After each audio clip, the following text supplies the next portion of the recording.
Hallelujah. Hallelujah. Hallelujah. Hallelujah. Ẹ jẹ́ gbàdúrà orúkọ Jésù. Orúkọ Jésù. Ọlọ́run tó pọ̀ nípa àtàgbára gbé ọ̀gá fún àkókò tó fún wa lẹ́ẹ̀kan sí láti wá síwájú ìwọ Ọlọ́run. A yìn ọ́ lógo fún oore ọ̀fẹ́ àtàánú rẹ. A gbé ọ̀gá fún agbára rẹ. A gbé ọ̀gá fún ìrànlọ́wọ́.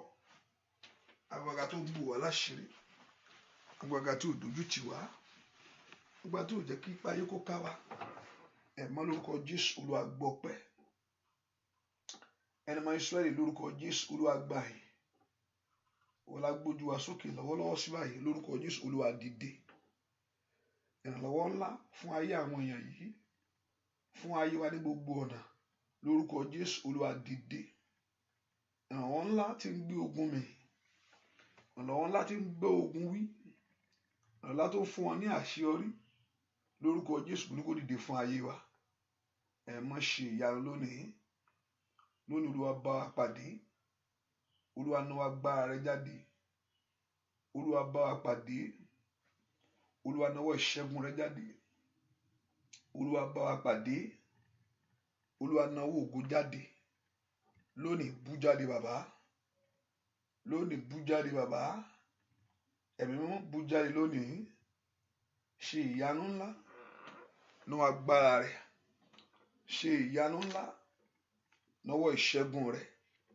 Ṣe ìyanu ńlá bá ogun wí gbé ogun mì. Olúwa bá ogun wí gbé ogun mì. Ọ̀nà àbáyọ kó ṣí lórúkọ Jésù. Ọ̀nà àṣeyọrí kó ṣí nínú ayé àwọn èèyàn lórúkọ Jésù. Olúwa ṣí ọ̀nà ńlá. Ẹ̀mí mọ́ lórúkọ Jésù ó yá ṣí ọ̀nà ìṣẹ́gun, ọ̀nà àṣeyọrí kó ṣí lónìí. Olúwa ṣe ìyanu ńlá. Ẹ̀mí mọ́ ṣe ìyanu ńlá. Dábìrà bàbá, dábìrà Ọlọ́run. A ó sì máa gbé ọ̀gá. A ó sì máa yìn ọ́ lógo láì lórúkọ Jésù Kristi Olúwa àti olùgbàlà wa. Àmín. Ọba Ọlọ́run ò bá dúpẹ́ lọ́wọ́ Ọlọ́run yìí o bá fi gbogbo ọkàn dúpẹ́ lọ́wọ́ rẹ̀ pé ó mọ̀ ṣe. O bá fi gbogbo ọkàn dúpẹ́ lọ́wọ́ Ọlọ́run yìí sẹ́. Pálágbára ní Síónì ò ṣe o. Ọlọ́run mi ò mọ̀ ṣe. Dúpẹ́ lọ́wọ́ Jésù yìí. Jésù ò mọ̀ ṣe ní gbogbo ọ̀nà fún mi. Dúpẹ́ lọ́wọ́ Jésù. Ta ló lágbára? Jésù ló lágbára. Àtùgù lórí ayé mi o, Jésù ló lágbára. Ọba títí láéláé. Ta ló lágbára o? Jésù ló lágbára. Àtùgù óyá o, Jésù ló lágbára. Ọba títí láéláé. Ta ló lágbára ṣe o? Jésù ló lágbára. Àtòkò nínú ayé mi o, Jésù ló lágbára. Ọba títí láéláé. Ta ló lágbára? Jésù ló lágbára. Àtòkò lórí ayé mi o, Jésù ló lágbára. Ọba títí láéláé. Ta ló lágbára? Jésù ló lágbára. Àtògo lórí ayé wa o, Jésù ló lágbára. Ọba títí láéláé. Dúpẹ́ lọ́wọ́ Jésù, mà ṣeun o. Ọlọ́run Ísírẹ́lì ó mà ṣeun. Dúpẹ́ lọ́wọ́ Ọlọ́run ọba tó ní gbogbo agbára. Dúpẹ́ lọ́wọ́ Jésù. Ṣe o. Dúpẹ́ o ṣe o. Bàbá ẹ ṣé o, ọba ìgbàlà o. Bàbá ẹ ṣé o, ọba ìgbàlà. Dúpẹ́ lọ́wọ́ Ọlọ́run alààyè. Bàbá ẹ ṣé o, ọba ìgbàlà. Aláṣeyọrí ayé mi sá, ọba ìgbàlà sá. Bàbá ẹ ṣé o, ọba ìgbàlà. Dúpẹ́ lọ́wọ́ Ọlọ́run tó dẹ̀mí rẹ̀ sí láyé. Ọba ìgbàlà sá. Ẹ ṣé o, ọba ìgbàlà. Bàbá mo mọ̀ pé wá o, ọba ìgbàlà o. Bàbá ẹ ṣé o, ọba ìgbàlà. Ọba tó pa mí má tilétilé o. Ó yá ọba ìgbàlà sá. Ẹ ṣé o, ọba ìgbàlà. Ọba tó dá mi sí tọmọtọmọ láyé. Ọba ìgbàlà o. Bàbá ẹ ṣé o, ọba ìgbàlà. Ọba tó dá ọ sí tilétilé o. Ó yá ọba ìgbàlà. Bàbá ẹ ṣé o, ọba ìgbàlà. Bàbá ẹ ṣé o, ọba ìgbàlà sá. Ọba ìgbàlà. Èmi ò yíyàn, èmi ò yíyàn, èmi ò yíyàn. Èmi ò yíyàn o, Ọlọ́run mi. Ògo ni fún Jésù, lóhun ló tọ́ láti yìn. Èmi ò yíyàn o, Ọlọ́run mi. Èmi ò yíyàn, èmi ò yíyàn, èmi ò yíyàn. Èmi ò yíyàn o, Ọlọ́run mi. Ògo ni fún Jésù, lóhun ló tọ́ láti yìn. Èmi ò yíyàn o, Ọlọ́run mi. Ẹ bá mi gbé bàbá ga, ẹ gbé ga. Ẹ bá mi gbé Jésù, ẹ gbé ga. Fọwọ́ rẹ gbé bàbá ga, ẹ gbé ga. Ẹ bá mi gbé Jésù, ẹ gbé ga. Ó kú nítorí mi o, ẹ gbé ga. Ẹ bá mi gbé Jésù, ẹ gbé ga. Ó jìyà nítorí rẹ o, ẹ gbé ga. Ẹ bá mi gbé Jésù, ẹ gbé ga. Ọ̀rẹ́ lẹ́ṣẹ̀, ẹ gbé ga. Ẹ bá mi gbé Jésù, ga. Ó bá dúpẹ́ lọ́wọ́ Ọlọ́run dáadáa. Ọlọ́run mo gbé ọ̀gá fún oore ọ̀fẹ́ tó fún mi lọ́wọ́lọ́wọ́ báyìí. Wọ́n ní Ọlọ́run mi ṣẹ́. Ìwọ l'Ọlọ́run mi. Ìwọ l'Ẹlẹ́dàá mi. Ọba wọn bá. Olúwa Olúwa. Ọba tí ikú kò lè yí padà. Èmi ó máa yìn ọ́ títí ayé mi. Dúpẹ́ lọ́wọ́ Jésù, o mà ṣeun o. Mo dúpẹ́ o, ọba tó ń ṣoore fún ọ. Alágbára ní Síónì, o mà ṣeun o. Ọlọ́run tó bá ń gbẹ́rù rẹ sẹ́. Ẹ̀mí mọ́ mo gbé ọ̀gá o. Mo gbé ọ̀gá, mo gbé ọ̀gá, mo gbé ọ̀gá, mo gbé ọ̀gá. Ó dúpẹ́ lọ́wọ́ Jésù. Ó mà ṣe o, ṣe o, ṣe o, ṣe o, ṣe o. Ẹlẹ́rù ní. Ògo yẹ ọ́ sẹ́.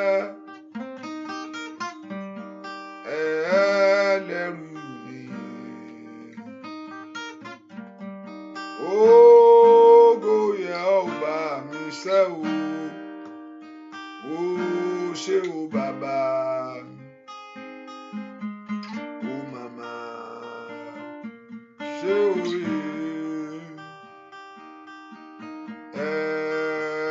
Ẹlẹ́rù ní.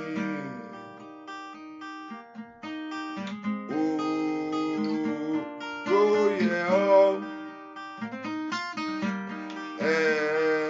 Ẹlẹ́rù ní. Bàbá mo mọ̀ pé wá o. Ó ṣé o bàbá. Ó màmá. Ṣé o rí? Ó ṣé o bàbá ní gbogbo ọ̀nà ṣẹ́ o. Ó màmá. Ṣé o rí?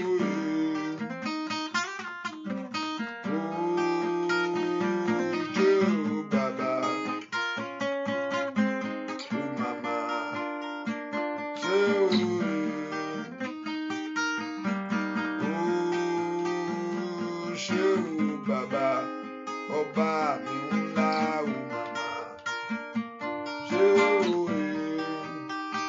Bàbá o ṣé o bàbá. O màmá. Ṣé o rí?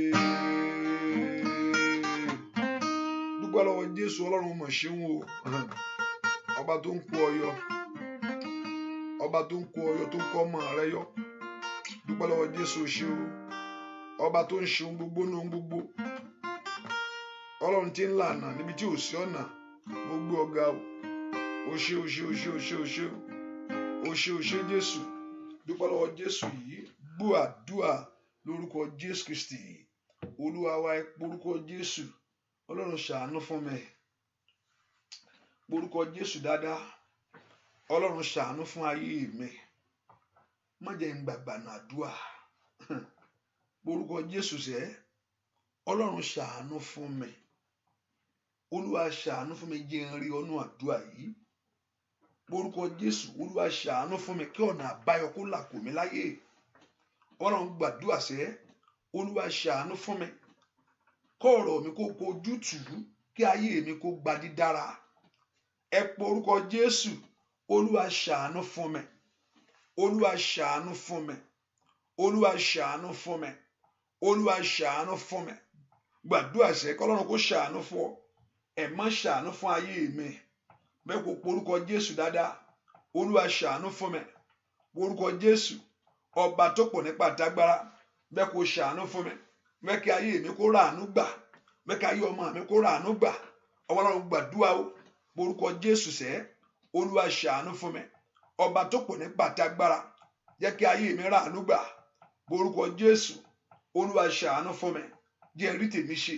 Porúkọ Jésù dáadáa. Olúwa ṣàánú fún mi. Kí ọ̀nà àbáyọ kó là fún mi sẹ́. Ọlọ́run gbàdúrà sọ fọlọ́run kọ́lọ́run kó ṣàánú fún ọ ẹ̀mí má ṣàánú fún mi mo orúkọ Jésù dáadáa olúwa ṣàánú fún mi ṣàánú fún mi ọba tó pọ̀ nípa tágbára olúwa ṣàánú fún mi olúwa ṣàánú fún mi olúwa ṣàánú fún mi olúwa ṣàánú fún mi olúwa ṣàánú fún mi olúwa ṣàánú fún mi olúwa ṣàánú fún mi olúwa ṣàánú fún mi olúwa ṣàánú fún mi olúwa ṣàánú fún mi olúwa ṣàánú fún mi olúwa ṣàánú fún mi olúwa ṣàánú fún mi olúwa ṣàánú fún mi àní kò gbàdúrà kọ́lọ́run kó ṣàánú fún ọ orúkọ Jésù dáadáa ẹ̀mọ́jẹ̀ ráàánú gbà ẹ̀mọ́jẹ̀ ráàánú gbà ẹ̀mọ́jẹ̀ ráàánú gbà ẹ̀mọ́jẹ̀ ráàánú gbà ẹ̀mọ́jẹ̀ ráàánú gbà orúkọ Jésù ẹ̀mọ́jẹ̀ ráàánú gbà orúkọ Jésù ẹ̀mọ́jẹ̀ ráàánú gbà orúkọ Jésù ẹ̀mọ́jẹ̀ ráàánú gbà ní orúkọ Jésù ẹ̀mọ́jẹ̀ ráàánú gbà àní gbàdúrà olúwa jẹ́ kí n ráàánú gbà gbọ́ àdúrà lórúkọ Jésù Kristi olúwa wá orúkọ Jésù gbogbo ipá tí ń dènà mi gbogbo agbára tí ń yọ mí lẹ́nu tíyàn bá wò dáadáa tíyàn bá farabalẹ̀ wò ọ̀dọ̀ Ọlọ́run kọ́ ni problem wá o pé ọ̀dọ̀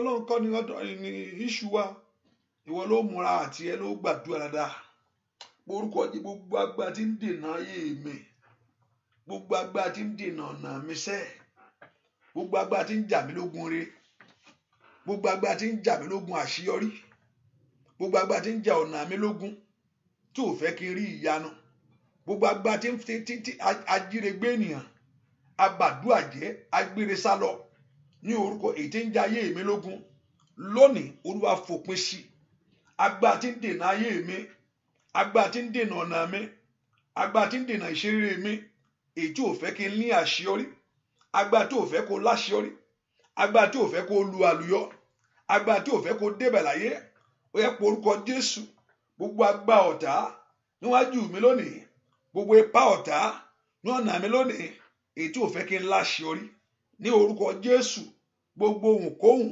èyí tí ń da ayé mi lógun gbogbo ohunkóhun gbogbo ọwọ́kọ́wọ́ tí ń bá ayé mi jà ní orúkọ Jésù olúwa fòpin sí jẹ́ kí n ní ìṣẹ́gun lórí ogun mi àní gbàdúrà tó o bá ti ní ìṣẹ́gun lórí ogun rẹ ọ̀nà ńlá fún ọ nìyẹn orúkọ Jésù olúwa jẹ́ kí n ní ìṣẹ́gun lórí ogun mi o ò bá gbàdúrà orúkọ Jésù dáadáa ẹ̀mí mímọ́ jẹ́ kí n ní ìṣẹ́gun lórí ogun mi orúkọ Jésù bí tó wà orúkọ Jésù óyá olúwa fún mi ní ìṣẹ́gun lórí ogun tí ń da ayé mi lórí ogun tí ń dààmú ọ̀nà mi lórí ogun tí ń da ayé àwọn ọmọ mi láàmú lórí ogun tí ń da iṣẹ́ mi lánàá orúkọ Jésù olúwa fún mi ní ìṣẹ́gun ayé mi gba ìṣẹ́gun lónìí o ní orúkọ Jésù lọ́wọ́ ìkà ènìyàn èyí tí ò fẹ́ kí n láṣeyọrí ayé mi gba ìṣẹ́gun lọ́wọ́ ìkà ènìyàn èyí tí ò fẹ́ kí n lu àlùyọ ayé mi gba ìṣẹ́gun lọ́wọ́ ìkà ènìyàn èyí tí ń dí ọ̀nà mi lọ́wọ́ ayé mi gba ìṣẹ́gun lọ́wọ́ ìkà ènìyàn ní orúkọ Jésù èyí tí ń pọ́n mi lójú àní gbàdúrà lórúkọ Jésù wáyé mi gba ìṣẹ́gun lónìí óyá gba ìṣẹ́gun lónìí óyá gba ìṣẹ́gun lónìí óyá gba ìṣẹ́gun lónìí óyá gba ìṣẹ́gun lónìí ní orúkọ Jésù wáyé mi gba ìṣẹ́gun màlíà bàbá kápáyàbò màdúkà tákàpàtà màlábràdó sùtẹ́kẹtẹ óyá gbàdúrà wáyé mi gba ìṣẹ́gun lọ́wọ́ ogun tí ń lé mi ká lọ́wọ́ ogun tó dó tì mí gbúwàdúà lórúkọ Jésù Kristi olúwa wa ìwọ ló gbàdúà ìwọ náà mọ bí tó ti jáde ọ̀pọ̀lọpọ̀ mo ní ọmọ tó ti jáde ọmọ orílẹ̀-èdè tó ti wá má fara ẹwé yìnbó ìwọ náà mọ tó àmọ́ náà ní tiwọn rẹ̀ pé wọn ní tiwọn náà wọn nílé ìtàn bá yí oníbi Sátánì náà ṣe ń jà wọn lógun ṣùgbọ́n ìwọ náà mọ bí tó ti wá ìwọ náà mọ bí tó ti wá omojúkorojú ọmọ lójú àlá arábìnrin kan ní tó bá fẹ́ sùn báyìí wàhálà ni ó ti mọ̀ pé lóru níbo ló ti fẹ́ sùn ànàbàjẹ́ ni ẹ pọ orúkọ Jésù gbogbo agbára tí ń yọ mí lẹ́nu lónìí kàlíàbàbò sàkátàyàbò gbogbo agbára tí ń yọ ayé mi lẹ́nu ní orúkọ Jésù gbogbo agbára tí ń yọ ìṣeré mi lẹ́nu agbára tí ń dènà ayé mi ẹ̀yin ogun ọ̀run ẹ ṣí mọ́ṣẹ́ fún mi nínú àdúrà yìí ọwọ́ tí ń jà mí lógun ọwọ́ tí ń fari ayé mi sẹ́yìn ọwọ́ tí ò fẹ́ kí n lu àlùyọ orúkọ olúwa ṣe mọ́ṣẹ́ nínú àdúrà yìí olúwa ṣe mọ́ṣẹ́ ní orúkọ Jésù tàlí àbàbò kàpá orúkọ Jésù kọ́lọ́run kó ṣe ogun rẹ mọ́ṣẹ́ ogun ìdíwọ́, ogun àìrọ́mọbí, àìṣàṣeyọrí, àìrọ́nà àbáyọ, àìmárò ohun rere, orúkọ Ọlọ́run kò ṣiṣẹ́ mọ́ṣẹ́. Olúwa gbé ogun ayé mi mì. Àmọ́ Ọlọ́run gbàdúrà, Olúwa gbé ogun ayé mi mì ní orúkọ Jésù. Olúwa bó ogun ayé mi wí. Olúwa gbé ogun ayé mi mì. Olúwa bó ogun ayé mi ní orúkọ Jésù. Ó yá, ó yá, ó yá. Olúwa bá wí. Ogun tí ń dènà ayé mi, ogun tí ò jẹ́ kí n ríṣẹ́ ṣe, ogun tí ò jẹ́ kí n rọ́nà àbáyọ, ogun tí ò fẹ́ kí n lo àlùyọ, ní orúkọ Jésù. Olúwa gbé ogun ayé mi mì. O ò bá gbàdúrà, Olúwa gbé mì. Àní gbàdúrà sẹ́, ogun tí ń da ayé mi lógun ní orúkọ Jésù. Olúwa gbé mì. Olúwa gbé mì. Olúwa gbé mì. Gbà mí lọ́wọ́ ogun tí ń dènà ayé mi.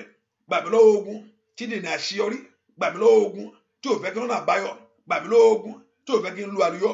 Gbà mí lọ́wọ́ ogun tí ò fẹ́ kí n ṣe rere. Gbà mí lọ́wọ́ ogun ní orúkọ Jésù. Èyí tí ò fẹ́ kí n rí ìyanu. Àní gbàdúrà. Olúwa gbà mí. Olúwa gbà mí. Olúwa gbà mí lọ́wọ́ ọ̀tá tí ń dènà ayé mi. Olúwa gbà mí lọ́wọ́ ọ̀tá tí ń dènà ayé àwọn ọmọ mi. Olúwa gbà mí lọ́wọ́ ogun tó àwọn agbá tí ń fogun jà mí. Àní gbàdúrà sẹ́ ní orúkọ Jésù. Olúwa gbà mí. Olúwa gbà mí. Olúwa gbà mí. Olúwa gbà mí. Olúwa gbà mí. Gbọ́ àdúrà lórúkọ Jésù Kristi. Olúwa wa, ọmọ Ọlọ́run gbàdúrà sọ fún Ọlọ́run. Olúwa mú mi kúrò nínú ìpọ́njú. Olúwa mú ayé mi kúrò nínú ìpọ́njú. Olúwa mú ìrìn àjò mi kúrò nínú ìpọ́njú. Bẹ́ẹ̀ kó porúkọ Jésù bí tó wà. Olúwa mú mi jáde nínú ìpọ́njú. Ìpọ́njú pọ̀ oríṣiríṣi o. Ìmọ̀ tó pọ́n wọn lójú. Ìmọ̀ tó fi ń dààmú rẹ sẹ́. Bẹ́ẹ̀ kó porúkọ Jésù. Olúwa mú mi jáde nínú ìpọ́njú ọmọ. Bẹ́ẹ̀ ọmọ ló ń wá. Tó ti ń wá láti jọ́ ètò ń sá káàkiri. Tó mú ọ tó. Olúwa mú mi jáde kúrò nínú ìpọ́njú. Ìpọ́njú ọkọ. Olúwa máa wá tèmi. Olúwa mú mi jáde nínú ìpọ́njú. Gbogbo tó pọ́n mi lójú lónìí. Olúwa fi òpin sí. Mú mi jáde kúrò nínú ìpọ́njú. Ọlọ́run gbàdúrà. Ẹ̀yin Ọlọ́run ẹ sọ fún Ọlọ́run. Jẹ́ kí n jáde nínú ìpọ́njú. Olúwa mú ayé mi kúrò nínú ìpọ́njú. Ó yá, ó yá, ó yá, ó yá. Jẹ́ kí ìdààmú dópin. Àní gbàdúrà. Ọlọ́run mú mi jáde nínú ìpọ́njú. Jẹ́ kí ìdààmú dópin. Àní porúkọ Jésù dáadáa. Olúwa mú jáde nínú ìpọ́njú. Jẹ́ kí ìdààmú kó dópin. Àní porúkọ Jésù. Olúwa mú jáde nínú ìpọ́njú. Jẹ́ kí ìdààmú kó dópin. Àní gbàdúrà kó sọ fún Ọlọ́run. Olúwa mú jáde kúrò nínú ìpọ́njú. Jẹ́ kí ìdààmú dópin. Porúkọ Jésù dáadáa. Olúwa mú jáde kúrò nínú ìpọ́njú. Jẹ́ kí ìdààmú kó dópin. Porúkọ Jésù. Ẹ̀mọ́ jẹ́ kí n jáde kúrò nínú ìpọ́njú. Jẹ́ kí ìdààmú kó dópin lórí àwọn ọmọ mi. Mú jáde kúrò nínú ìpọ́njú. Jẹ́ kí ìdààmú kó dópin lórí iṣẹ́ mi. Olúwa mú jáde kúrò nínú ìpọ́njú. Jẹ́ kí ìdààmú kó dópin ní ìrìn àjò mi gbogbo wa. Olúwa mú jáde kúrò nínú ìpọ́njú. Jẹ́ kí ìdààmú kó dópin. Àní porúkọ Jésù. Ìdààmú ìgbédù ní orúkọ Jésù. Ìdààmú àṣeyọrí lẹ́nu ẹ̀kọ́. Orúkọ Jésù. Mú mi jáde nínú ìpọ́njú yìí. Ó yá, jẹ́ kí ìdààmú mi dópin. Ó yá, ó yá, ó yá. Mi ìdààmú mọ́ o. Orúkọ Jésù. Mi ìdààmú mọ́ lórí ọmọ. Mi ìdààmú mọ́ lórí iṣẹ́. Mi ìdààmú mọ́ lórílẹ̀-èdè yìí. Mi ìdààmú mọ́. Orúkọ Jésù. Ó yá, gbàdúrà lẹ́nu iṣẹ́ rẹ. Mi ìdààmú mọ́ lórí ọmọ. Mi ìdààmú mọ́. O bá gbàdúrà dáadáa. Olúwa mi ìdààmú mọ́. Àní porúkọ Jésù. Mi ìdààmú mọ́. Ó yá, fòpin sí ìdààmú mi. Àní gbàdúrà. Olúwa fòpin sí ìdààmú ayé mi. Orúkọ Jésù. O bá sọ fún Ọlọ́run. Olúwa fòpin sí ìdààmú mi. Ìdààmú mi lọ́nà gbogbo. Dópin débá lónìí. Ìwọ ìdààmú. Òpin débá o. Ìwọ ìdààmú. Ní orúkọ Jésù. Màtátàtàtàgà. Màtótótótódà. Ó yá, ó yá. Ó yá, ó yá. Ó yá, ó yá. Ó yá, ó yá. Ó yá, ó yá. Ní orúkọ Jésù. Ní orúkọ Jésù. Ní orúkọ Jésù. Gbọ́ àdúrà lórúkọ Jésù Kristi. Olúwa bógun ayé mi wí o. Bógun ayé mi wí o. Oníbógun ayé mi wí o. Bàbá bógun ayé mi wí o. Ọlọ́run tó bógun wí. Bógun ayé mi wí o bàbá. Oníbógun ayé mi wí o. Ogun máa ń láṣeyọrí. Ogun máa rọ́kọ. Ogun máa lu àlùyọ. Ogun máa rí ṣe rere. Bógun ayé mi wí o. Ẹ̀mí mímọ́ o. Oníbógun ayé mi wí o. Bàbá mímọ́. Bógun ayé mi wí o. Ọlọ́run tó bógun wí. Bógun ayé mi wí o. Sọ bẹ́ẹ̀. ogun ayé mi wí o, ogun ayé mi wí o, ogun ayé mi wí o, ogun ayé mi Ọlọ́run tó tó gbógun mi, ogun ayé mi wí o, ogun ayé mi wí o, bàbá ogun ayé mi wí o, ogun ayé mi wí o, bàbá ogun ayé mi wí o, Ọlọ́run tó tó gbógun mi, ogun ayé mi wí o, óyá óyá ogun ayé mi wí o, ogun ayé mi wí o, ogun ayé mi wí o, bàbá Ọlọ́run tó tó gbógun mi, ogun ayé mi wí o, gbogbo ogun àríṣẹ́, ogun àrọ́mọbí, ogun mọ́ṣeré, ogun mara láàánú láyé, ogun mọ́tẹ̀síwájú, ayaba kàtàyàbá lórúkọ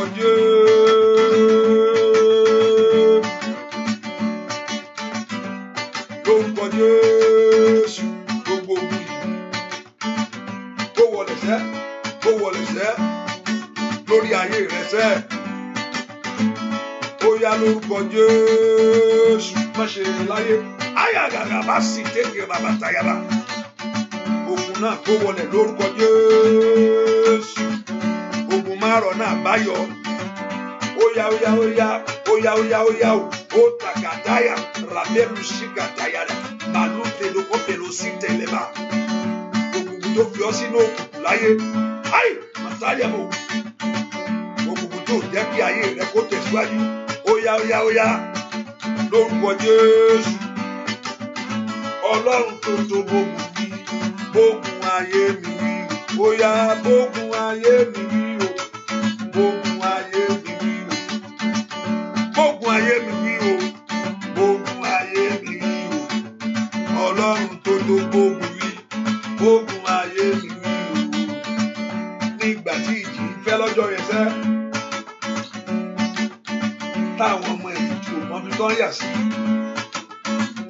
wọ́n ní Jésù má jà ṣègbè sẹ́ gbà wá, mo ní wọ́n ké pe Jésù má jà sọnù sínú òkun yìí,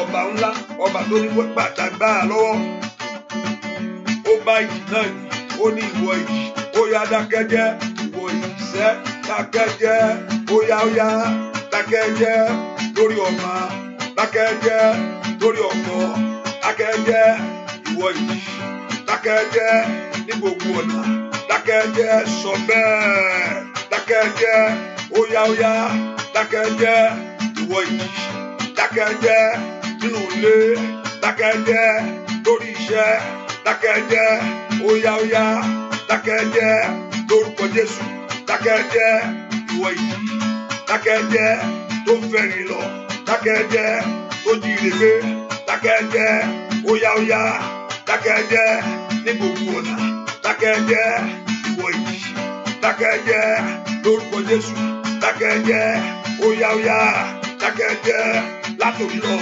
dákẹ́jẹ́ ti fẹ́ ire, dákẹ́jẹ́ tó jí ìrègbé, dákẹ́jẹ́ dákẹ́jẹ́ ní gbogbo ọ̀nà, dákẹ́jẹ́ lórúkọ Jésù, dákẹ́jẹ́ ìwọ ìjì, dákẹ́jẹ́ apàṣẹ fún ọ, dákẹ́jẹ́ ó ràkàtà, dákẹ́jẹ́ lórúkọ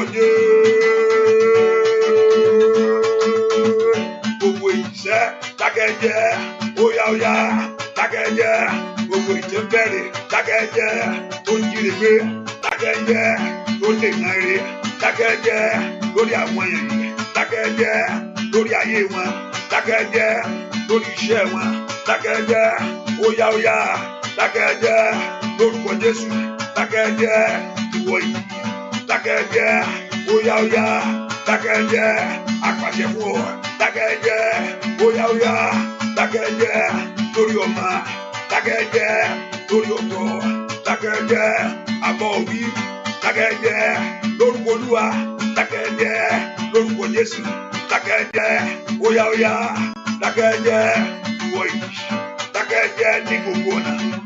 Dákẹ́jẹ́. Gbogbo ìjì tí ń fẹ́ rí ayé rẹ tí ń yọ ayé rẹ lẹ́nu. Gbogbo ìjì tí ń gbọ́ sọ́tún tí ń gbọ́ sósì. Gbogbo ìjì tí ń dí ọ̀nà eré. Gbogbo ìjì tí ò jẹ́ kí ó lérò wọlé wá. Gbogbo ìjì tí ò jẹ́ kó rí tiẹ̀ ṣe, tí ò jẹ́ kó rí tiẹ̀ mú. Mo pa ní àṣẹ ní orúkọ Jésù. Ìwọ ìjì yìí, ó yá dákẹ́. Màníyàbá Ushataliaba Utayaba. Orúkọ Jésù dáadáa. Ìwọ ìjì dákẹ́. Ai Makaliaba Usaya. Ìwọ ìjì ní gbogbo ọ̀nà. A pa ní àṣẹ lónìí. Ìwọ ìjì dákẹ́jẹ́ ní orúkọ Jésù. Ìjì tí ń gbá ire dànù. Ìjì tí ń fẹ́ ọ sọ́tún tí ń fẹ́ ọ sósì. Ìjì tó sọ pé ò mọ bó ṣe ṣe mọ́. Ìwọ ìjì ní orúkọ Jésù ti Násárẹ́tì. Ó yá dákẹ́jẹ́, dákẹ́jẹ́, dákẹ́jẹ́, dákẹ́jẹ́. Gbúàdúà lórúkọ Jésù Kristi. Olúwa wa pé ọmọnìkejì ẹ wọnú àdúrà yìí. Ìwọ tó ti send ẹ sọmọnìkejì ẹ. Send it as a message. Share it. Be a blessing to somebody. Jẹ́ alábùkún fún ọmọnìkejì ẹ. Jẹ́ alábùkún fún ọmọnìkejì ẹ. Make sure you share it. Hallelujah. Ìwọ tó share ìbùkún Ọlọ́run yóò jẹ́ tiẹ̀. Hallelujah. Ohun tẹ́ fẹ́ gbọ́ kí n tó share nìyẹn, kí n gbàdúrà pé Ọlọ́run ìyanu kó ṣẹlẹ̀ ogun. Hallelujah. Ìyanu lè ṣe ọ̀nà ayé rẹ̀ already. Hallelujah. Ó sọnù rẹ̀ pé Jeremiah chapter 33 verse 14. Ó ní, behold, the day comes, says the Lord, that I will perform the good things. I will perform the good thing that he has promised unto the house of your life, unto your own house. The day come that Ọlọ́run yóò mú ìlérí tó sọ pé òun ó ṣe. Ẹ o, àyà pàtó ló bradaga, ẹ porúkọ Jésù. Ó yá mú ìlérí ṣẹ. Ní ọdún ìjẹ́ mo fẹ́ tẹ̀síwájú. Ní dẹ̀dẹ̀ bó kó pẹ̀lú sẹ́kẹ̀tẹ̀kẹ̀ bá kó pa. Mà tó ló bradakata. Ó ní kàtà that you fulfill. Gbọ́ndẹ̀lẹ̀ bó ṣìkẹ̀tẹ̀ ọ. Màá ṣe gbàgbé ìlérí rẹ fáyé mi. Ó yá o, mo ní máa ṣe gbàgbé sá. Ìlérí rẹ fáyé mi. Ìlérí rẹ fáyé mi o. Ọmọ Ọlọ́run wá mú ṣẹ. Mo ní máa ṣe gbàgbé ìlérí rẹ fáyé mi o. Ó ní pé òun ó sọ ẹ̀dẹ̀ lọ́kọ. Ó lóun ó sọ ọ̀dọ̀ lọ́mọ. Mo ní máa ṣe gbàgbé ìlérí rẹ fún lémi o. Ìlérí rẹ fáyé mi o. Ọmọ Ọlọ́run wá mú ṣẹ. Ìlérí rẹ fún lémi o. Ọmọ Ọlọ́run wá mú ṣẹ. Máa ṣe gbàgbé ìlérí rẹ fáyé mi. Má ṣe gbàgbé ìlérí rẹ fáyé mi. Ìlérí rẹ fáyé mi o. Ọmọ Ọlọ́run wá mú ṣẹ. Ìlérí rẹ fáyé mi o. Ọmọ Ọlọ́run wá mú ṣẹ. Ẹ porúkọ Jésù. Ìlérí àṣeyọrí fún ayé mi kankan. Olúwa mú ṣẹ. Olúwa mú ṣẹ. Ìlérí ìbùkún fún ayé mi. Olúwa mú ṣẹ. Porúkọ Jésù. Ìlérí ògo t'Ọlọ́run ṣe fún ẹ. Màtálíà bàbá kàbá. Màlí predo kòpá ṣìkàtàrò. Porúkọ Jésù. Ẹ má mú ìlérí ṣẹ. Ó yá ìwọ ìlérí ṣẹ sẹ́ o. Porúkọ Jésù. Olúwa mú ìlérí ṣẹ. Olúwa mú ìlérí ṣẹ. Olúwa mú ìlérí ṣẹ. Olúwa mú ìlérí ṣẹ. Porúkọ Jésù sẹ́. Olúwa mú ìlérí ṣẹ. Olúwa mú ìlérí ṣẹ. Olúwa mú ìlérí ṣẹ. Porúkọ Jésù. Olúwa mú ìlérí ṣẹ. Olúwa mú ìlérí ṣẹ. Porúkọ Jésù sẹ́. Màtálíà bàbá kàbá. Màlí predo kàtà. Porúkọ Jésù. Olúwa mú ìlérí ṣẹ. Porúkọ Jésù. Óyá. Olúwa mú ìlérí ṣẹ. Olúwa mú ìlérí ṣẹ. Olúwa mú ìlérí ṣẹ. Porúkọ Jésù. Olúwa mú ìlérí ṣẹ. Porúkọ Jésù. Mú ìlérí ṣẹ. Nínú ayé mi. Ọlọ́run gbàdúrà ìlérí tó ṣe fún ayé rẹ sẹ́. Bọ́ọ̀lù àlùyọ. Ìlérí tó ṣe fún ayé rẹ. Ní tàlábàbò takata. Màló predo kata. Màrá pàtó likẹtẹ. Ó gbàdúrà sẹ́. Olúwa mú ìlérí ṣẹ nínú ayé mi, ìlérí tó ṣe fún ọ̀nà mi, màtídàbà kàtàyè, gbàdúrà, Olúwa mú ṣẹ, Olúwa mú ṣẹ, Olúwa mú ṣẹ, Olúwa mú ṣẹ, Olúwa mú ṣẹ, Olúwa mú ṣẹ, Olúwa mú ṣẹ. Bàbá, mo fẹ́ kí ìlérí kó ṣẹ, má gbàgbé ìlérí tó ṣe fún mi o, olólànà fún mi, màtó bàkútakàtà, màrópẹ̀ tó torókàtà, màyẹ́kà rẹ́bẹ̀ ló sokoto, màyẹ́kẹ̀ tẹ́rẹ̀bẹ̀ tìkẹ́, gbàdúrà ṣẹ, Olúwa mú ìlérí ṣẹ, Olúwa mú ìlérí ṣẹ, nínú ayé mi ṣẹ, nínú ayé mi ṣẹ, mú ìlérí ṣẹ, ó yá gbàdúrà, ó yá gbàdúrà, ó yá gbàdúrà, ó yá gbàdúrà, ó yá gbàdúrà, borúkọ Jésù, ẹ má mú ìlérí ṣẹ, mú ṣẹ, mú ṣẹ, mú ṣẹ, mú ṣẹ, mú ṣẹ, mú ṣẹ, mú ṣẹ, mú ṣẹ, kọ́lọ́run má gbàgbé ìlérí, Olúwa mú ìlérí rẹ ṣẹ nínú ayé mi, ohun tó ló ṣe nínú ayé mi lọ́dún yìí, ẹ má ṣe kákà, ohun tó ṣe nínú ọ̀nà mi, ẹ má ṣe kákà, agbá tí ń dí mi lọ́wọ́, agbá tí ń jíre mi gbé, agbá tí ń dènà mi, agbá tí ń dààmú mi, ó yá gbàdúrà, agbá náà kó wọlẹ̀, agbá náà kó wọlẹ̀, orúkọ Jésù, Olúwa mú ìlérí ṣẹ, ó dandan níṣẹ́, Ọlọ́run ò bá gbàdúrà, kọ́lọ́run kó mú ìlérí ṣẹ, ìlérí ayọ̀ tó ṣe fún ọ, má gbàgbé o, má gbàgbé o, olùgbàlà, mo ṣẹ, olùgbàlà, mo ṣẹ, olùgbàlà, mo ṣẹ, olùgbàlà, màtó rẹbẹ kó tó lè kàtà, borúkọ Jésù, Olúwa mo ṣẹ, borúkọ Jésù ṣẹ, ẹ má mo ṣẹ, àní gbàdúrà, Olúwa mú ìlérí ṣẹ, Olúwa mú ìlérí ṣẹ, Olúwa mú ìlérí ṣẹ, Olúwa mú ìlérí ṣẹ, Olúwa mú ìlérí ṣẹ, mọ̀mọ́lọ́run porúkọ Jésù, ó yá mú ìlérí ṣẹ, ẹ má mú ìlérí ṣẹ, ó yá ní ọdún yìí, Olúwa mú ṣẹ, ní ọdún yìí, Olúwa mú ṣẹ, ní ọdún yìí, Olúwa mú ṣẹ, nínú oṣù yìí, Olúwa mú ṣẹ, àní gbàdúrà ṣẹ, Olúwa mú ṣẹ, nánà bàbá kàtàyàbò, gbàdúrà ṣẹ, mú ṣẹ, mú ṣẹ, mú ṣẹ, ìwọlẹ̀ kò ṣí, ìwọlẹ̀ kò ṣí, ọ̀nà àbáyọ̀là, ìwọlẹ̀ kò ṣí, ọ̀nà àbáyọ̀là, ìwọlẹ̀ kò ṣí, ọ̀nà àbáyọ̀là, àní gbàdúrà, gbàdúrà lórúkọ Jésù Kristi. Olúwa wa, ẹ porúkọ Jésù, gbogbo agbára tí ò fẹ́ kí ìlérí Ọlọ́run ṣẹ lórí ayé mi, tọ́lọ́run bá ṣe ìlérí, Sátánì ó máa ń lé ìlérí o, ó máa fẹ́ mú ìlérí kó má ṣẹ. Tọ́lọ́run bá ṣe ìlérí pé Ọlọ́run sọ pé òun á ṣe ìyanu ayé ẹ, Ọlọ́run sọ pé òun á tó o bá gbàdúrà dáadáa, ó máa wòran ní o. Pé Ọlọ́run sọ pé máa di ńlá, àìmọye dókítà lé mẹkáníìkì, bẹ́ẹ̀ ni, tí olú ò bá gbà á, ayé ń yí ògo dànù, ayé ń tẹ ògo rí, bẹ́ẹ̀ ni, Ọlọ́run sọ pé àwa á di ńlá, àwọn ọmọ rẹ, àbí kó yá gbàdúrà, gbogbo ọmọ tó ń bí ọmọ dáadáa ní olókìkí ni wọ́n, àbí kó gbàdúrà, kó gbàdúrà dáadáa kí òkìkí yẹn jáde. Wọ́n rí ògo Jésù, ó ní àwa láti wá tẹríba fún.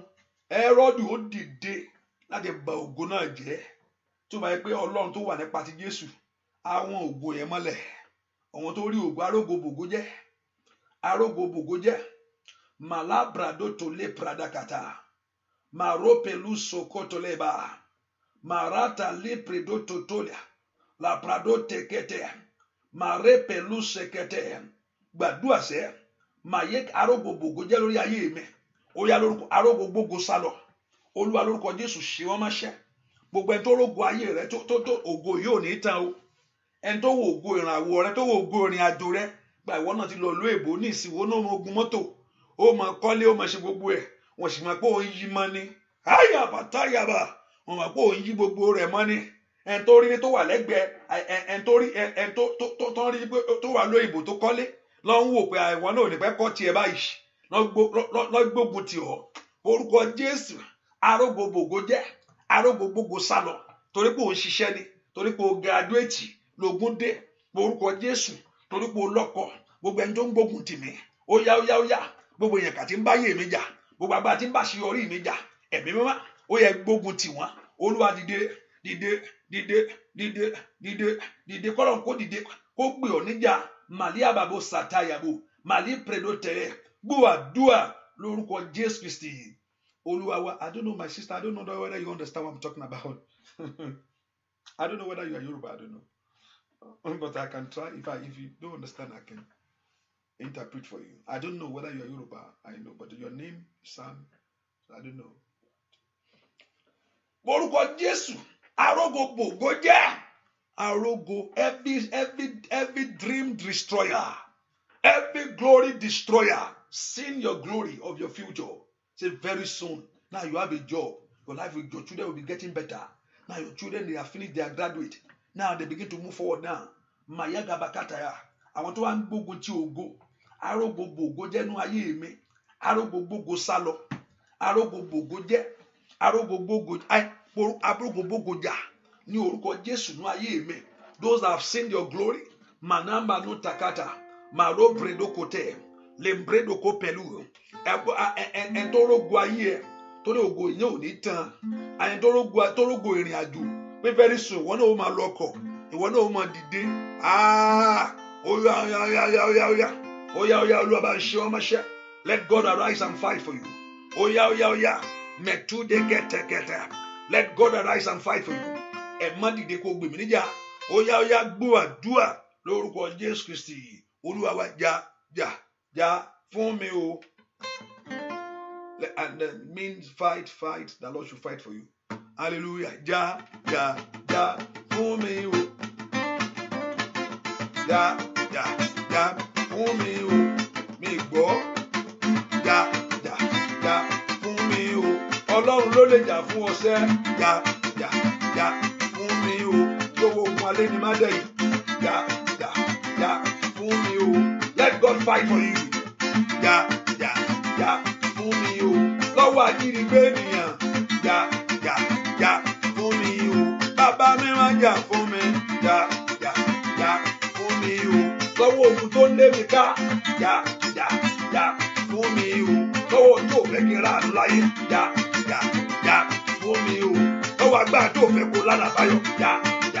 Ja fún mi o. I say let God fight for you. Ja fún mi o. Bàbá mi máa jà fún mi. Ja fún mi o. Kó gbẹ̀tọ́ rẹ̀ fún ẹ lórílẹ̀-èdè. Ja fún mi o. Kó lànà àbáyọ fún ayé rẹ o. Ja fún mi o. Ó yá jà fún ayé mi o. Ja fún mi o. Kó wọ ẹ̀tọ́ rẹ rí fún ọ láyé. Ja fún mi o. Bàbá mi máa jà fún mi. Ja fún mi o. Mi lè dájà ìjà. Ja fún mi o. Mi lè dájà ìjà. Ja fún mi o. Ó yá kó jà fún ayé rẹ o. Ja fún mi o. Lift your voice and pray. Ja fún mi o. Let God fight for you. Ja fún mi o. Ó gbèjà ayé rẹ sẹ́. Ja. Oya. Ja fún mi o. Ó yá kó bọ́ lọ́wọ́ ogun. Ja fún mi o. Ó yá jà fún mi sẹ́ bàbá mi máa jà fún mi o. Let God fight for you. Ja fún mi o.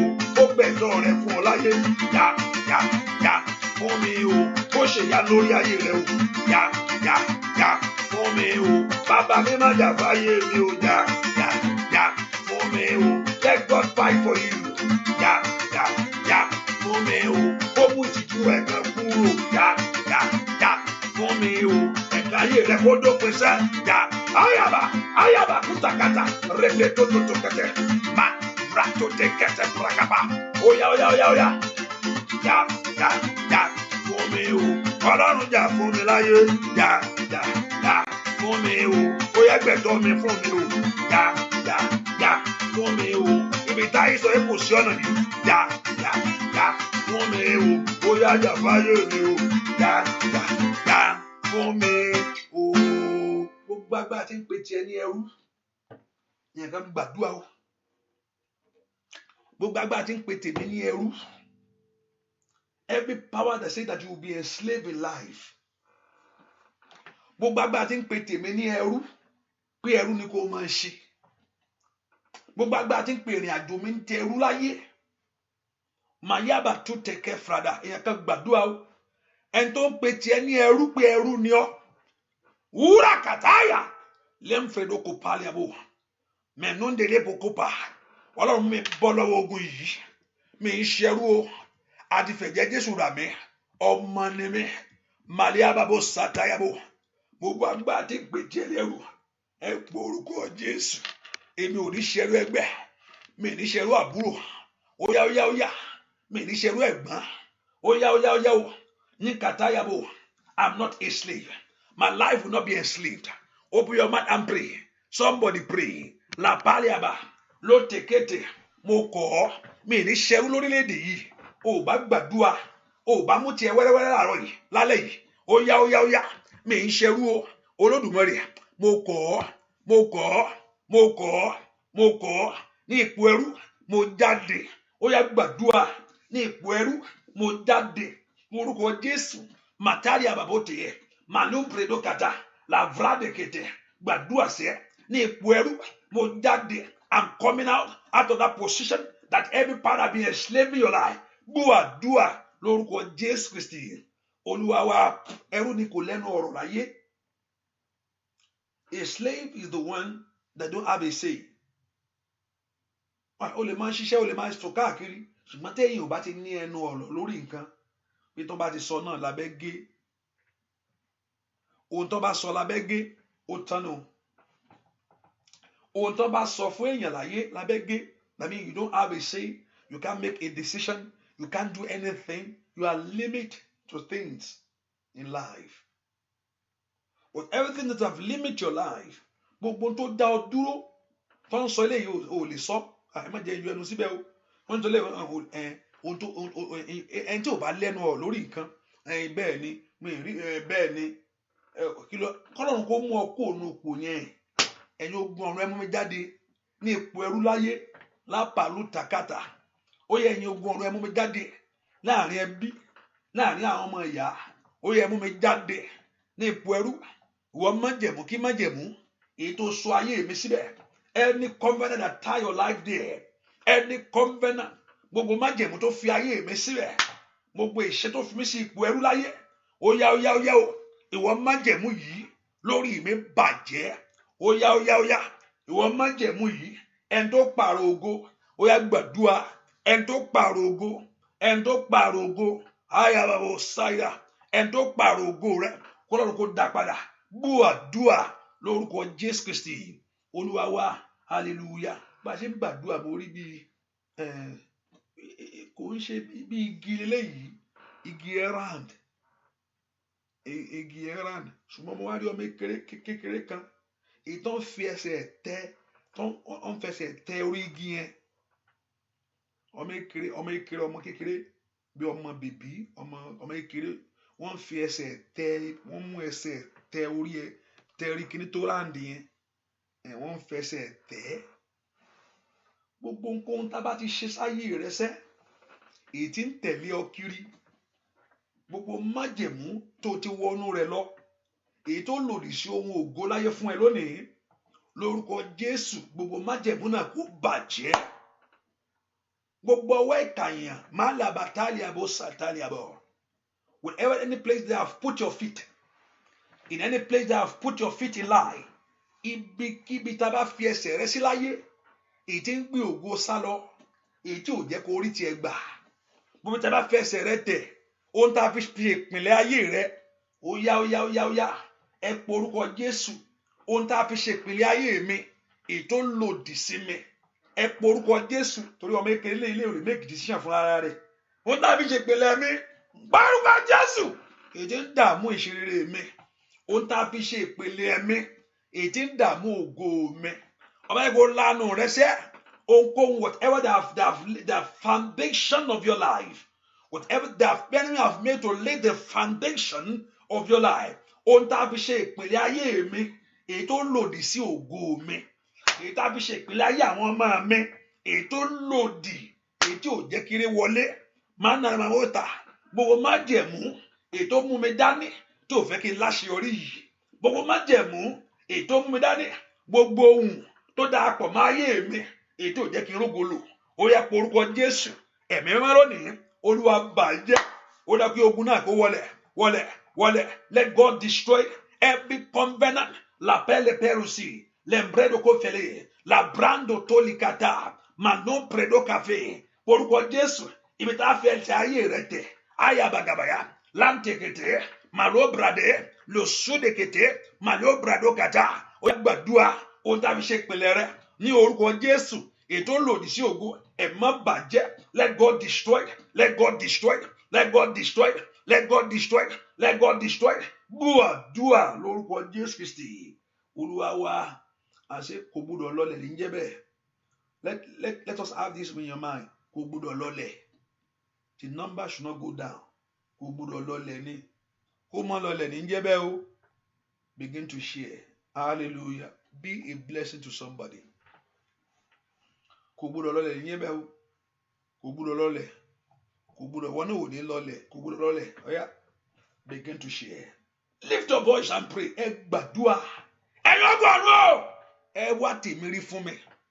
Whatever that enemy have laid my foundation that is affecting my life. Gbogbo ìpìlẹ̀ ayé mi tí ń jà mí lógun. Tí ń jà ìgbédìde mi lógun. Ẹ pe orúkọ Jésù. Ìpìlẹ̀ ayé mi èyí tí ń jà ìgbédìde mi lógun. Whatever your foundation that is affecting your growth in life. Your foundation that is affecting your moving forward. Ìpìlẹ̀ ayé mi o èyí tí ń jà ìgbédìde mi lógun. Ẹ pe orúkọ Jésù. Man, you say if the foundation is faulty, what the righteous say. Ayaba ushakata yabo. Ìpìlẹ̀ ayé mi o èyí tí ń jà ìgbédìde mi lógun. Ẹ pe orúkọ Jésù. Ìpìlẹ̀ ayé mi èyí tí ń jà ìgbédìde mi lógun. Ó fẹ́ dìde ṣùgbọ́n ìpìlẹ̀ ò jẹ́ ó dìde. Oh, you want to be free, but the foundation did not allow you. Ó fẹ́ na orí òkè ṣùgbọ́n ìpìlẹ̀ ò gbà fún ọ. Ó fẹ́ nawọ́ jáde ṣùgbọ́n ìpìlẹ̀ ò gbà fún ọ. Ẹ pe orúkọ Jésù. Ẹ̀yin ọmọ Ọlọ́run ẹ gbàdúrà. Ìpìlẹ̀ tí ń jà mí lógun. Ó yá. Ó dá fi pìlẹ̀ lé ọkọ mi. Ó yá. Ìdí ń jà ayé mi lógun. Ó dá fi pìlẹ̀ ní ìrìn àjò mi. Àní gbàdúrà.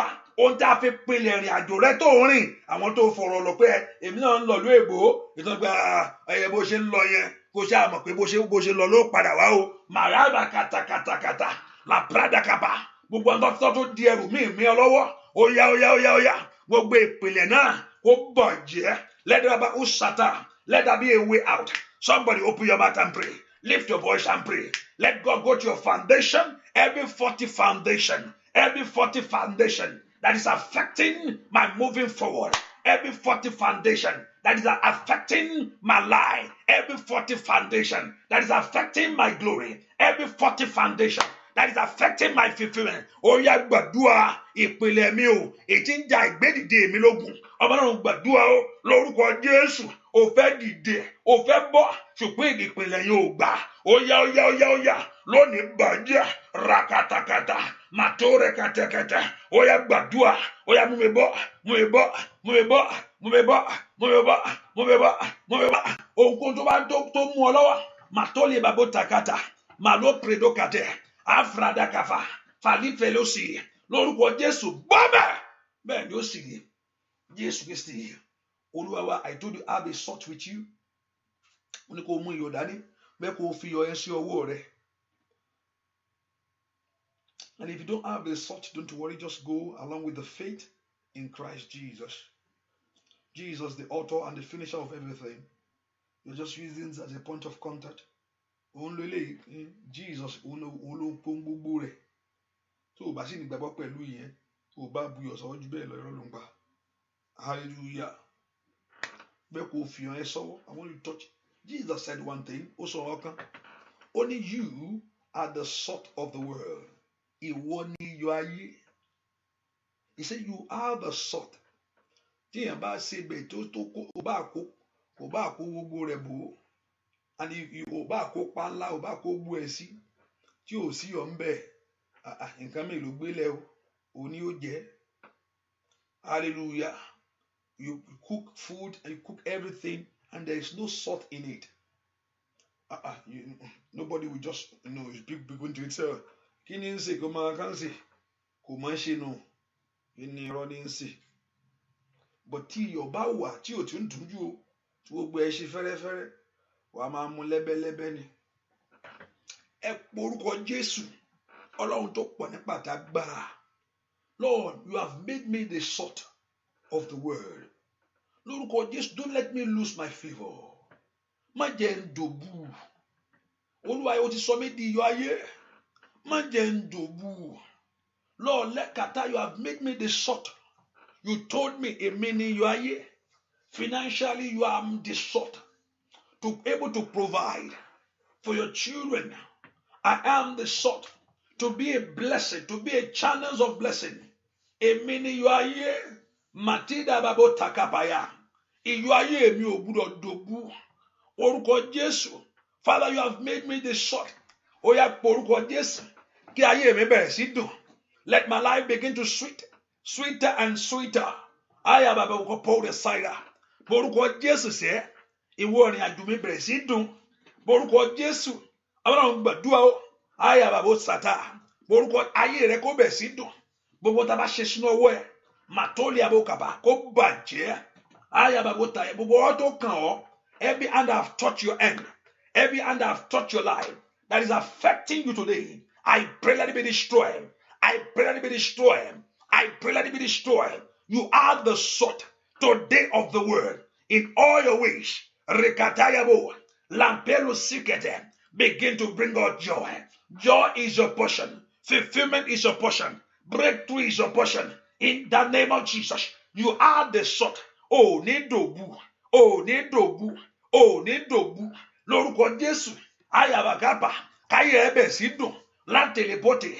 I decree, let your life begin to be sweet, sweeter and sweeter. In Jesus' name, we pray. How are you, Pastor Deborah? God bless you. How are you, my good stay? Orúkọ Jésù sẹ́, àní Ọlọ́run alààyè, ó ti ṣe mí ní iyọ̀. You have made me the salt.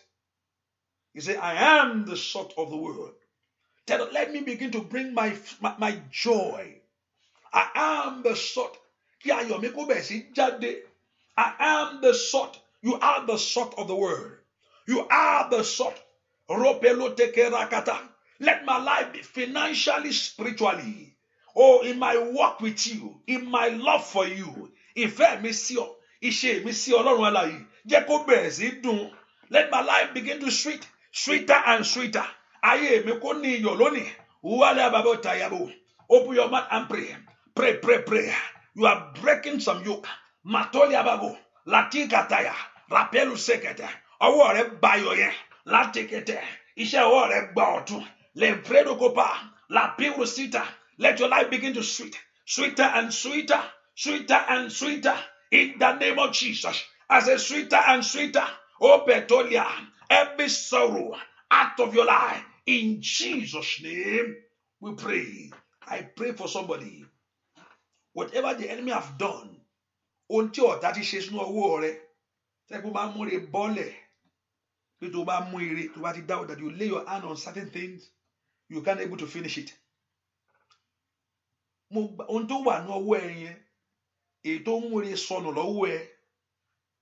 Whatever that's in your end that makes you to lose your blessing.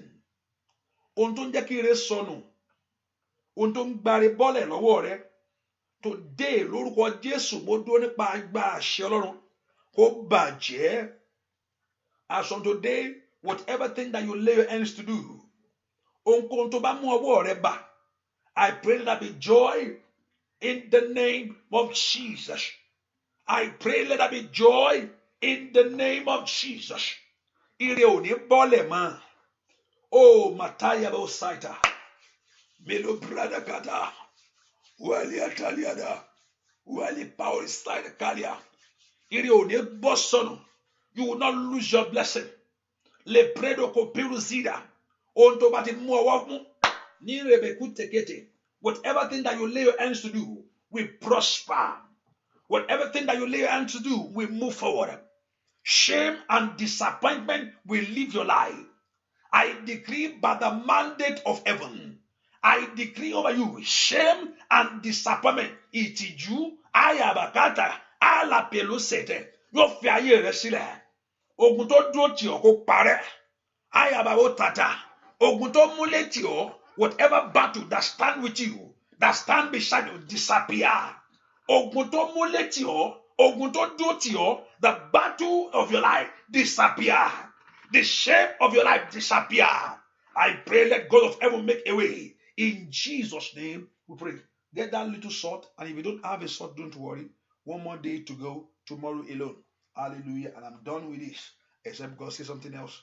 Hallelujah. I want you to taste the salt. As I take that salt, there's something in my mouth. Mo ṣe mú iyọ̀ ẹsẹ̀ nu, ó dùn mọ́ mi lẹ́nu. Ó kọ́ lè má pọ̀ jù kí èèyàn jẹ̀gbọ́n èèyàn kọ́ lè mú ni o. But ó ní àdùn. Ẹ porúkọ Jésù. Let my life begin to be sweeter as on today. Tí n bá fi iyọ̀ ẹsẹ̀ nu tó ní àdùn nínú mi, ayé mi kò ní àdùn láti ṣiṣẹ́ lọ. Tó o bá fi iyọ̀ ẹsẹ̀ nu tí ayé rẹ ní àdùn, lórúkọ Jésù, I pray, let your life begin to be sweeter. No more pain, no more sorrow. No more, you will not lose your flavor. As on today, in that journey, you will not lose your flavor. You will not lose it. Sweeter and sweeter. You will move forward. You will move forward. Torí pé o fi iyọ̀ ẹsẹ̀ nu, tó o sì máa dùn rẹ̀ lẹ́nu rẹ̀, ayé rẹ̀ kó bẹ̀rẹ̀ sí ládùn o. So far you have put that salt in your mouth and you can feel the taste of it. Today, let your life begin to sweet. Sweeter and sweeter. Sorrow depart from you. Shame run away from your life. Sorrow depart from you. Shame run away from your life. Sorrow depart from you. Shame run away from your life. Disappointment run away. Badaya babata. Manyambero sekete. Lumbrada kete. Mo gbàdúrà fún ẹnìkan. Aṣọ táyé dá fún ẹ tó ń bẹ ẹran. Aṣọ yìí wọ́n bẹ wọ́n lọ ṣe fún. This cloth was made for you. Aṣọ táyé dáró tó ń rán fún ọ. Tó wá fi dá ọ lọ́lá pé kó máa gbà. The cloth that was made for you. Aṣọ yẹ̀yẹ́, aṣọ ìtìjú, aṣọ ẹ̀gàn, aṣọ àṣetì. Ìtáyé rán, ìtàn rán fún ọ pé kó máa wọlé káàkiri.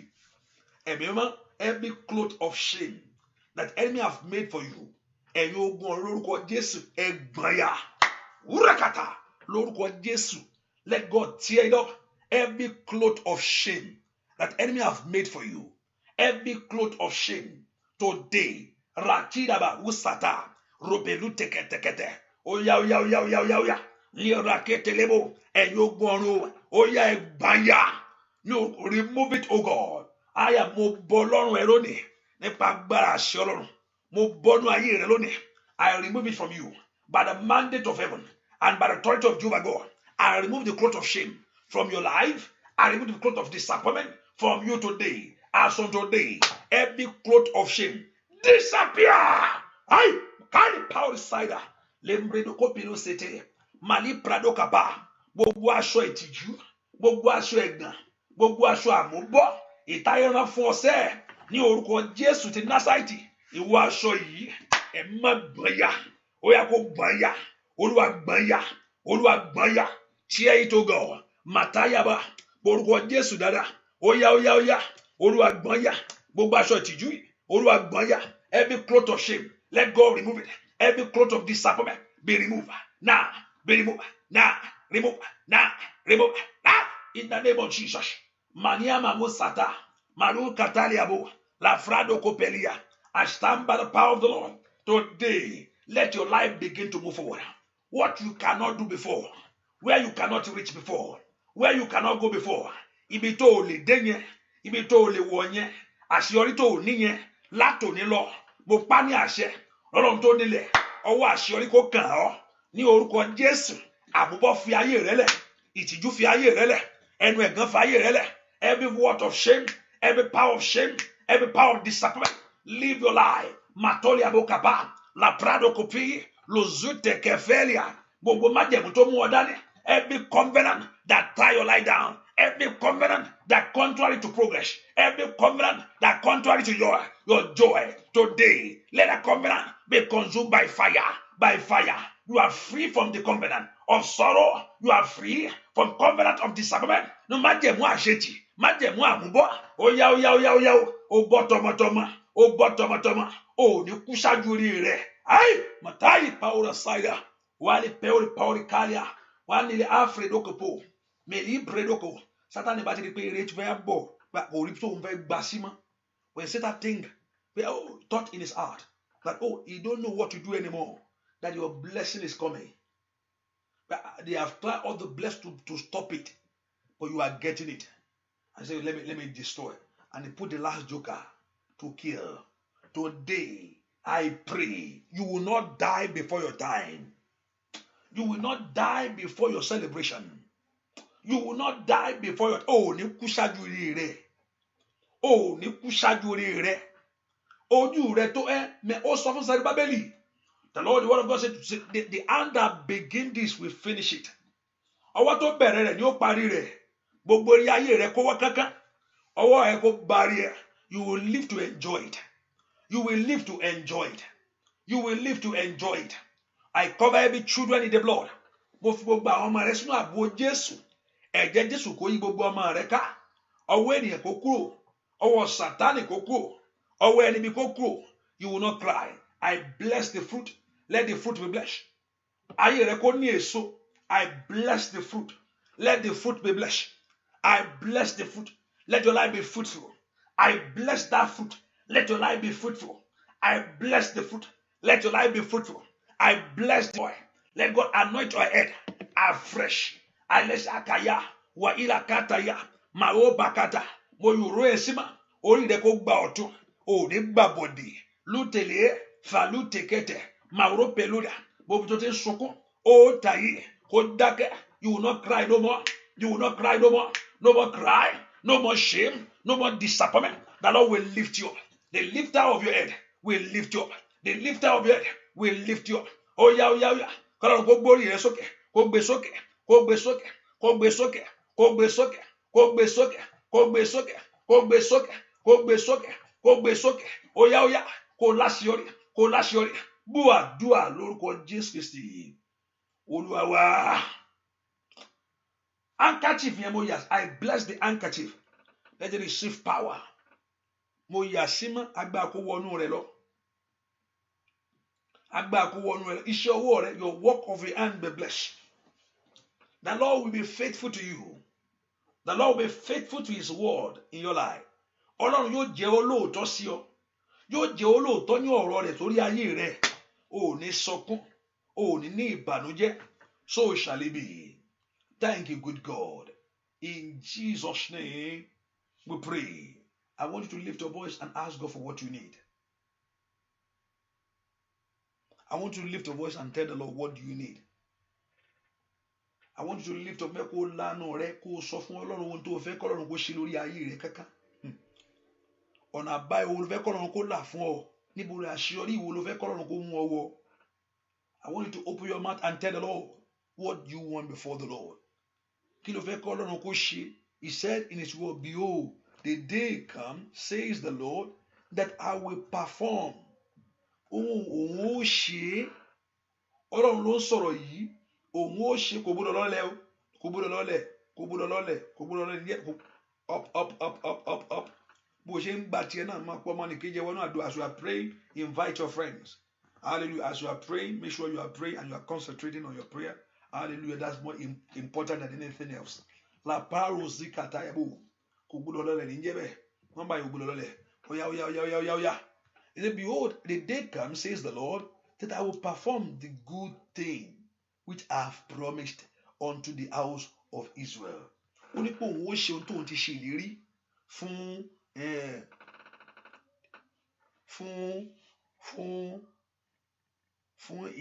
ilé Ísírẹ́lì. Ọwọ́ Ọlọ́run lórúkọ Jésù kó mú ìlérí ṣẹnu ayé yín. Let God fulfill all what he has said concerning you. Tell him that you want to see his power. Mo fẹ́ rí ògo rẹ. Mo sì fẹ́ rí ẹwà rẹ sẹ́. I pray as you have decreed out of your mouth, as you have said it out of your mouth, let it surely come to pass. May God hear the voice of your cry. May God hear the voice of, as he has promised in Jeremiah chapter 33 verse 3. Say, call upon me and I will answer. May God hear the voice of your cry. May God fulfill that word upon you. May that word come to pass in your life. You have called upon him. Let God of heaven answer. You have lifted your voice to him. Let God of heaven respond. So shall it be. In Jesus' name we pray. Amen. Everyone that believes will see the glory of God. Gbogbo àwọn tó bá gbàgbọ́ If you believe, you will see the glory of God. The Lord answers prayers for those that have faith in Him. And when your faith is not shaken, the Lord will fulfill His word as I have said it.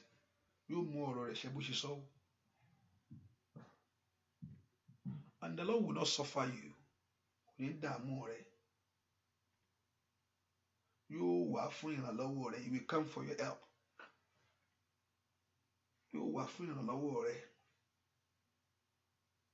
And the Lord will cover you. The Lord will cover your life. The Lord God of heaven will cover your life. And He will take you to a place of glory. You more as if you go.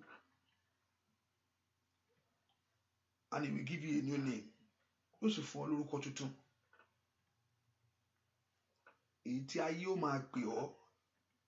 That the people will be calling you. He will give you a name. That people is going to be calling you that name. Because you Jeffrey Bigare is going to be unto His glory. It will be for His glory. It will be to God's glory. Ben Yoshishi, that's how He's going to do it.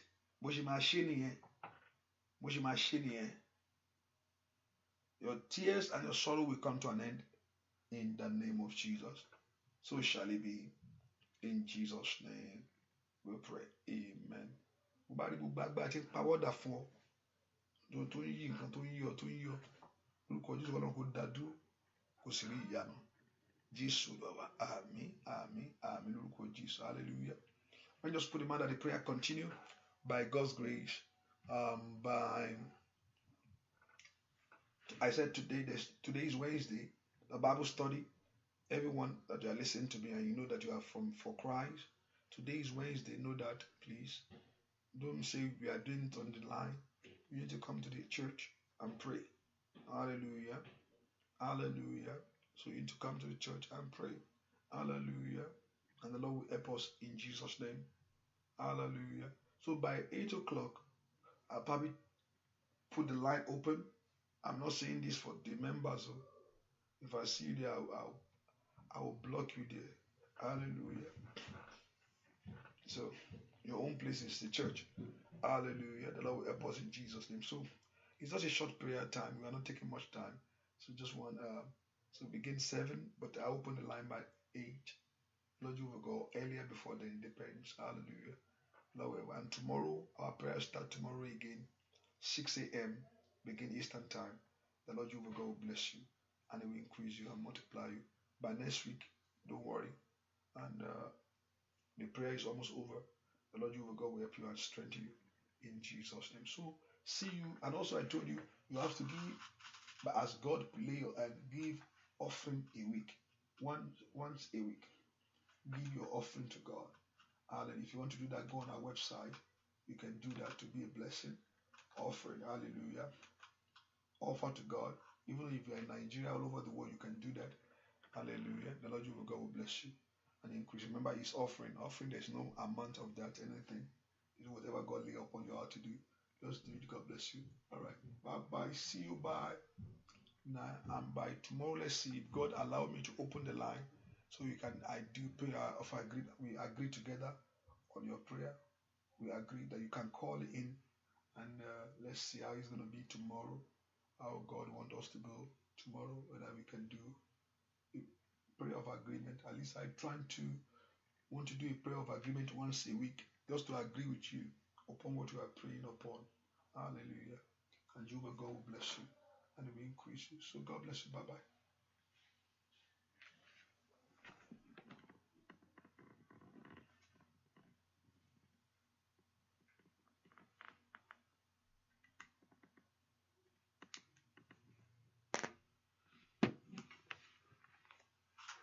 Hallelujah.